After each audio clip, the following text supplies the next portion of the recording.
Hello everyone, you're welcome and welcome back to my channel. My name is Favour Okpaleze. So today we're going to be discussing about something really important. And somebody sent me a message. I think it was a comment under one of my videos, and the person requested that I address it in a video. So this is me doing what was requested. Before we get into that, please make sure to subscribe if you've not subscribed, because from my analytics, I see that a lot of you are not subscribed to the channel, and I would really love it that you subscribe.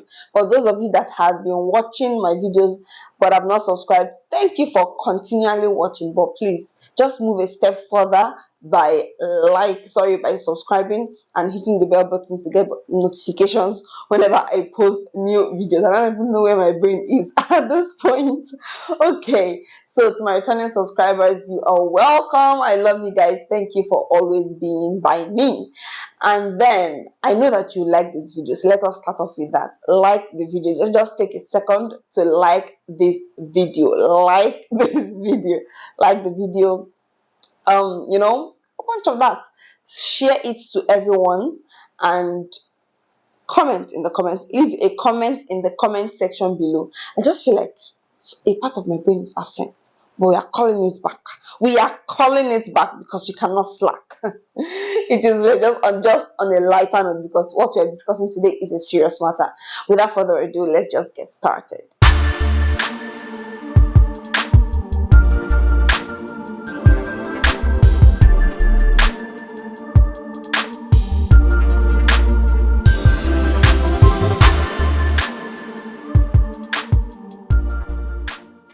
So like I said, somebody sent me a message or somebody left a comment in one of my videos, and I decided to make a video about it because it's something that not just this one person is going through. I think I also received a message about that when I threw the Q&A. But anyway, this is me addressing this comment. So please, Eunice, don't think because the person that sent this comment is Eunice Ekato. Don't think that I just ignored it. No, I wanted to actually sit down and discuss about it properly. So this is me answering you, and I'm going to be leaving my 2 cents. I am not 100%, because nobody is 100%. I'm leaving you my 2 cents, and in the comment section below, please, as I read out what the matter is, let everyone put in their 2 cents, so that all together we will advise our fellow sister on what to do concerning her marriage, because this is a marriage matter. So let's get started. The comment says, I will leave the first part because I am passing through a kind of stress in my marriage, and I am confused as to what steps to take. I have been in marriage for close to 7 years now. My husband does not allow me to work. When I ask for money to use to take care of myself, like to make my hair, he always tells me he doesn't have. He does not give me that respect that a woman deserves. I have called him on different occasions to have a talk with him, to make him change, but no result. I feel like leaving the marriage, but I don't have the financial backup to care for my children. What will you advise me to do in this regard? If I should leave the children with him and go, I don't know what will be before I come back. What do I do? So this is a lot. This is a lot. So this is a matter of kindness. That is why part of the fruit of the spirit is kindness. That is why when talking about marriage, ladies are always advised. In fact, everybody is advised to marry a child of God, because a child of God that has the spirit of God in him or her has that nature of God. That means the person is kind. Anyway, I don't want to beat on this sister. My heart goes out to you, Eunice, and I really feel you. My heart goes out to you, Eunice, and I believe that whatever it is that is going on in your marriage, that God, whatever storm it is that you're experiencing in your marriage, that God will bring. That God will cause it to cease. He will bring a calmness to it. To get into the question, first she says that her husband requested that she will not work, because I don't know where you are watching this video from, but in the African setting, more of in the Nigerian setting, because I don't know for other African countries, but Nigeria, a lot of men will say they want their wives to stay at home while raising the children. Sometimes it's actually the women's choice. Sometimes it's a joint choice. But I have heard a lot of, but I hear it more in the older generation. I still hear a lot of men still talk about it now. Anyway, so I think this is what the man is.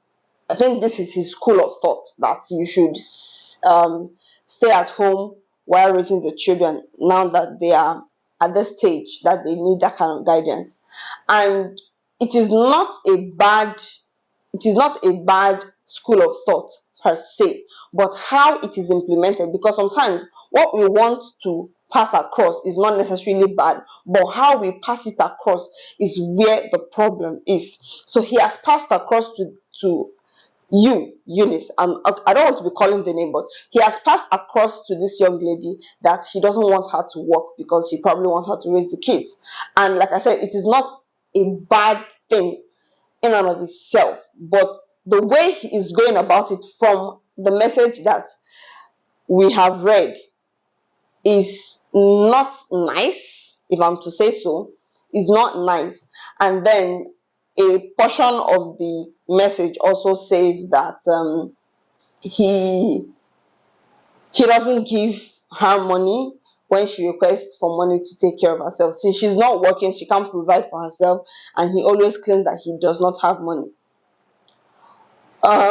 This is a case of, like I said initially, kindness, because it is not about marrying a rich person.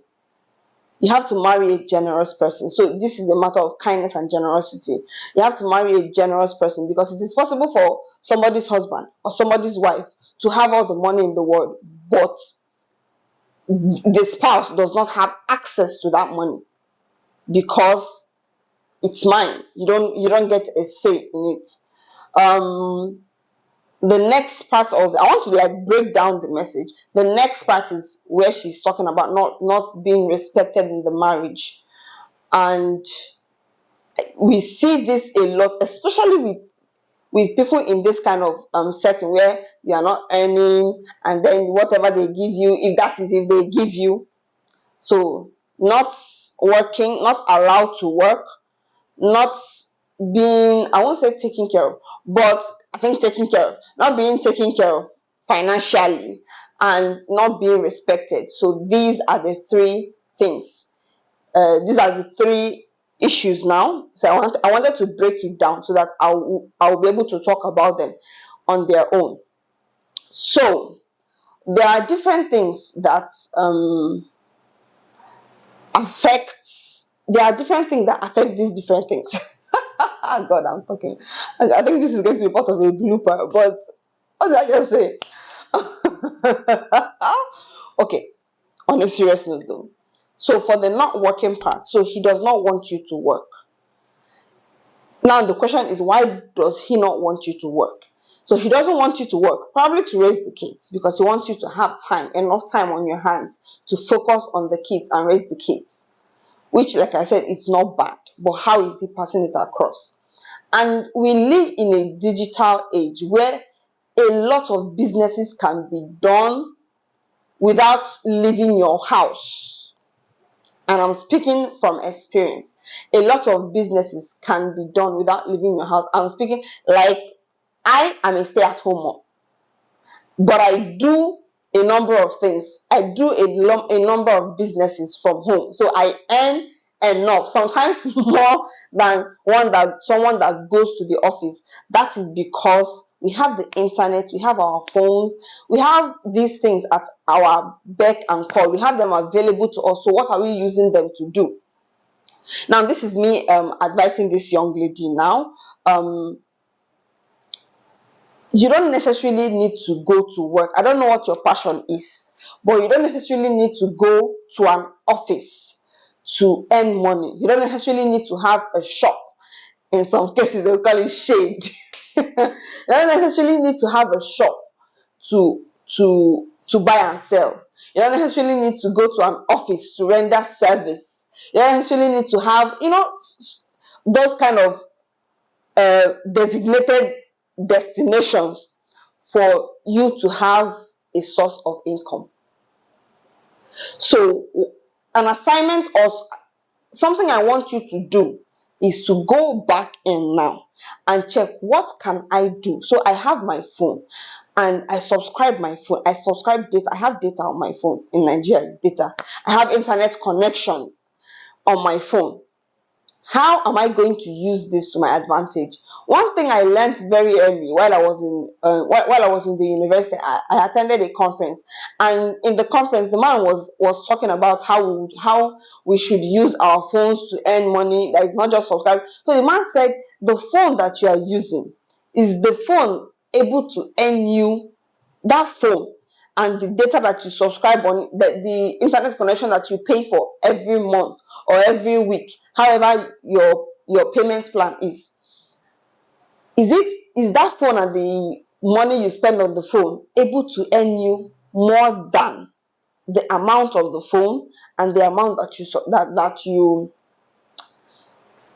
pay for the phone? So is your phone able to afford itself times 2 at least? So that made me to always be conscious of that.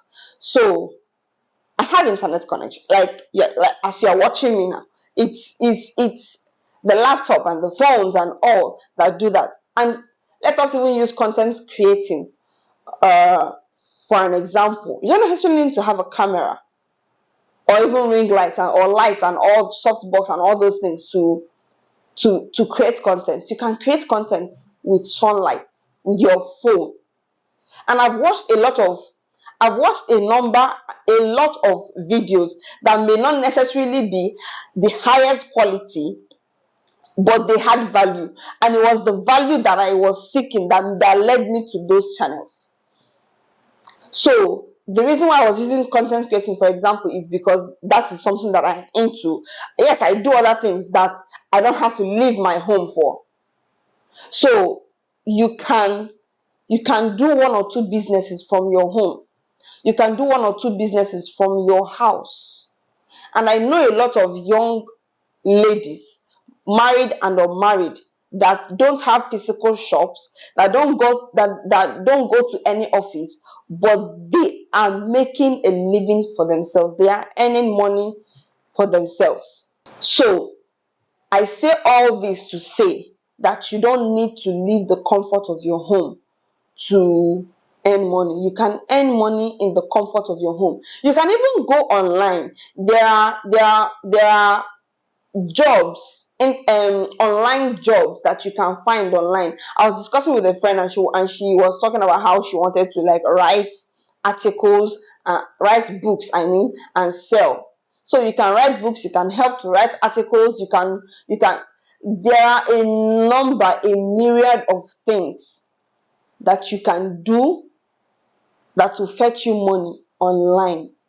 And one thing I want you to do is go online, look for these things. I think on another video I am going to be like talking about this thing more in depth and giving lucrative what is it called now?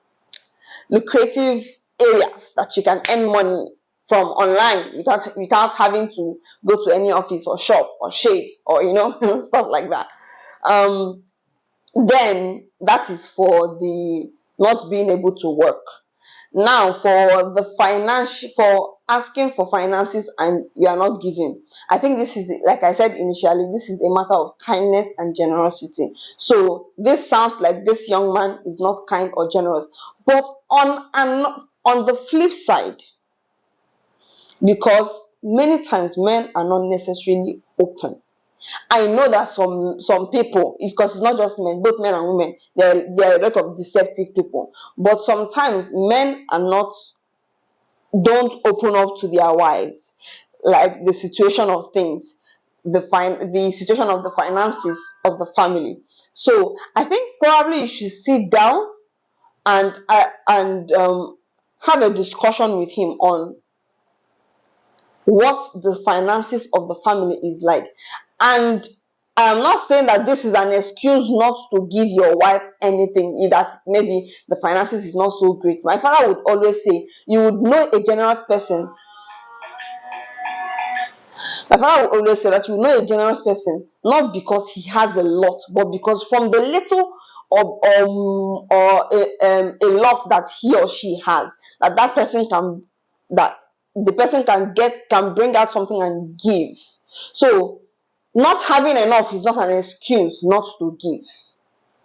Now, another thing is, what are you asking for?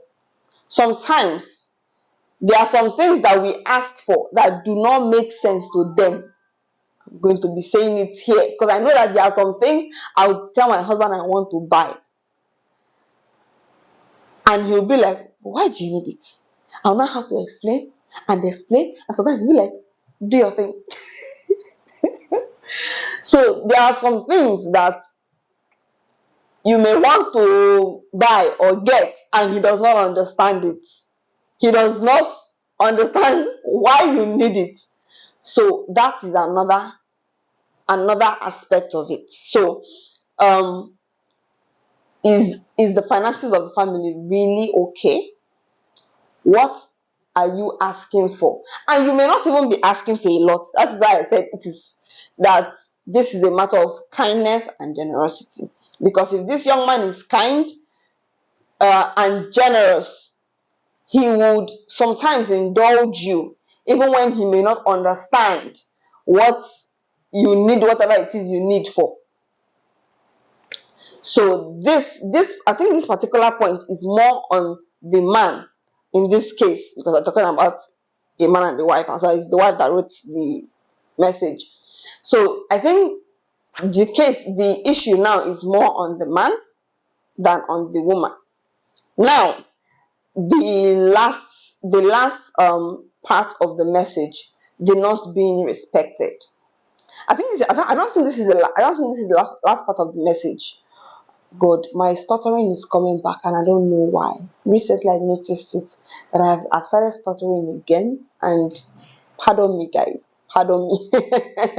So, another part of the message was where she talked about not being respected, and I will tell you for a fact that many men do not respect any woman, do not necessarily respect any woman that does not give value.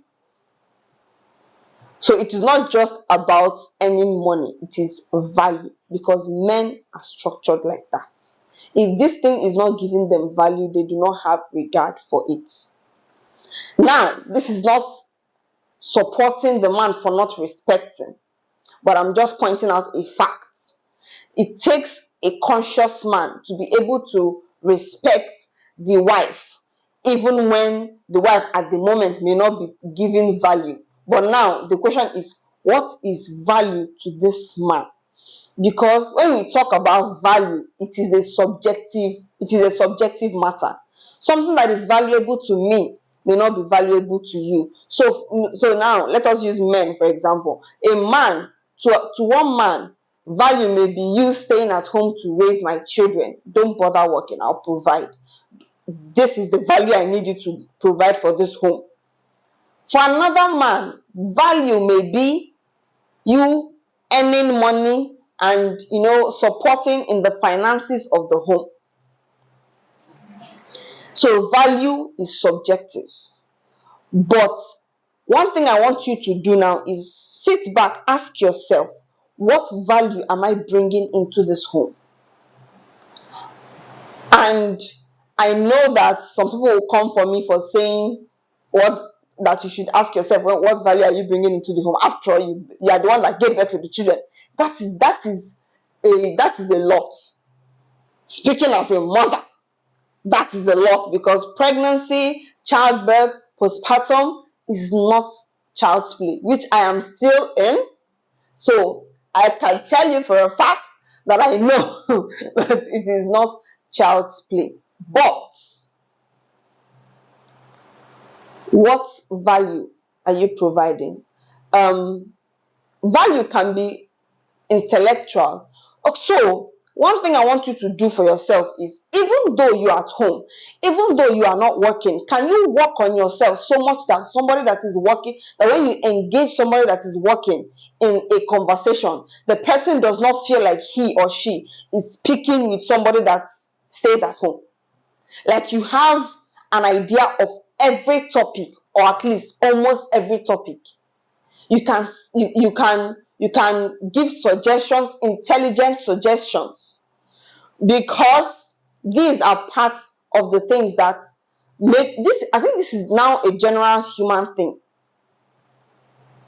If something does not give us value, we do not regard it, but it's more on the men's side than it is on the women's side.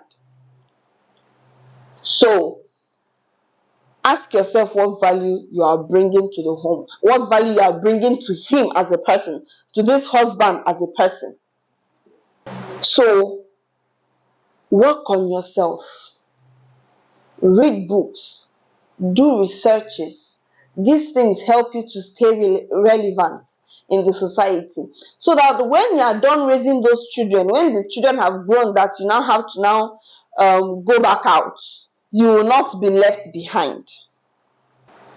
So the thing about being left behind is, it's not just a matter of people looking at you like this person is way behind. You look at yourself and you feel like, so you want to be proud of yourself as well.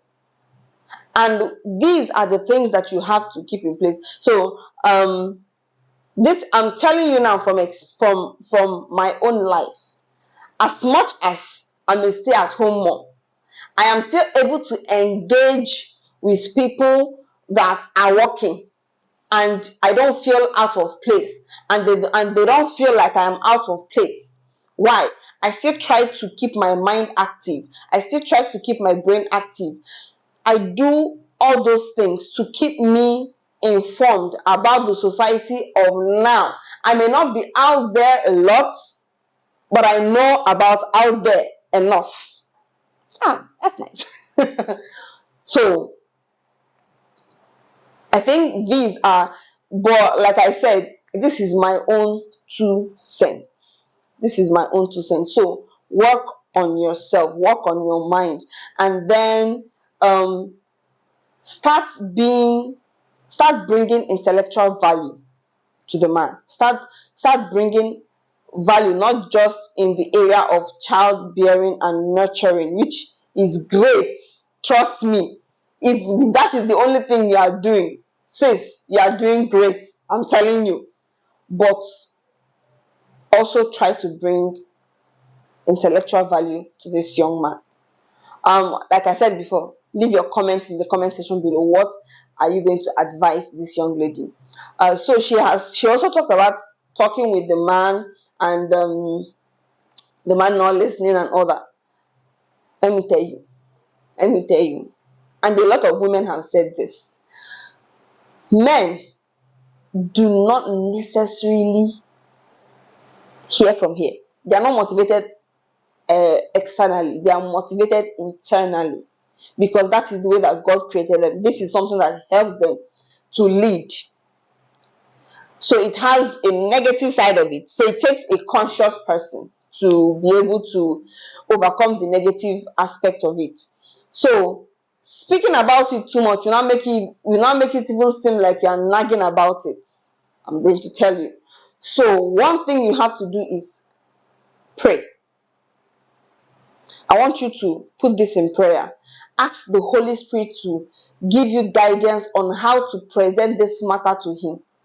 Because maybe you are not bringing it to his notice the way that he will actually recognize what you are saying. So ask the Holy Spirit for help on the strategy to bring it up with him. I will not advise leaving your marriage because of this.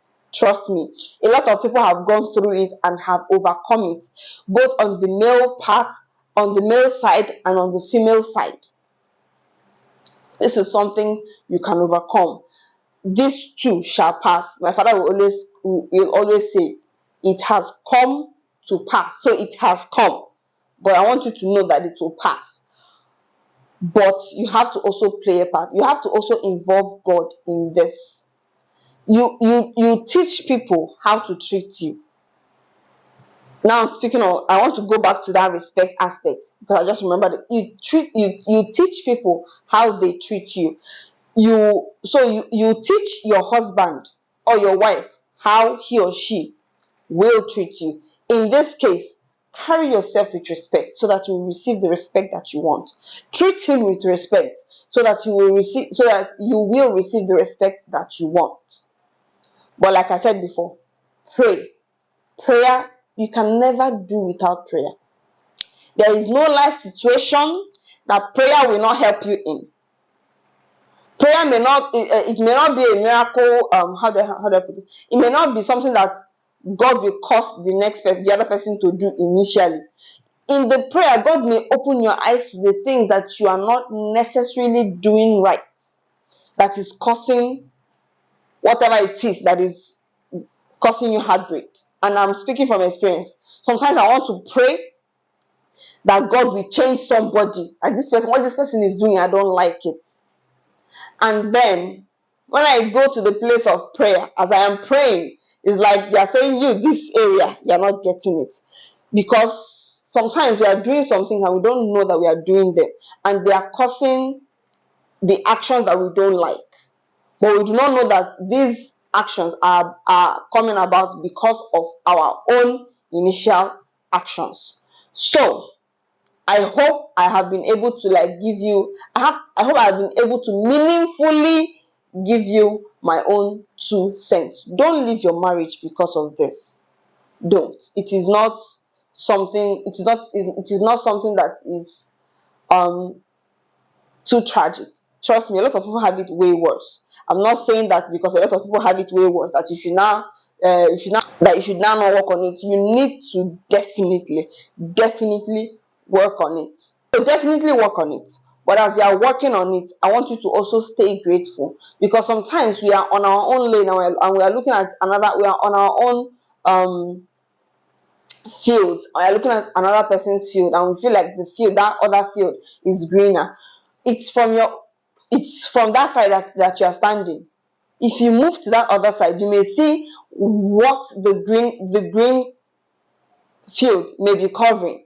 You may see behind the green field what it is covering. So water your own field to make it green. And as you are working on it, you are praying to God. One day, not far, as long as you keep on doing it and you involve God, a time will come where you will see that thing that you want to see in your husband, and you wonder how, wow, he has changed, because God is involved. So don't do it outside of God. Make sure that whatever you are doing it with the help of the Holy Spirit, because he knows the best approach to use to address your matters. So with these few points of mine, I hope I've been able to convince you and not confuse you not to leave your marriage, that you should actually work on it. And that is all for today. I hope you liked this video. Give this video a thumbs up and leave in the comment section below your own opinions, your own answers to this young lady. And I'll be seeing you guys in my other videos. Have you liked this video? Please make sure you like this video and subscribe if you've not subscribed. Share this video to everyone that needs to hear it. Okay, I think that's the final thing I have to say. Bye.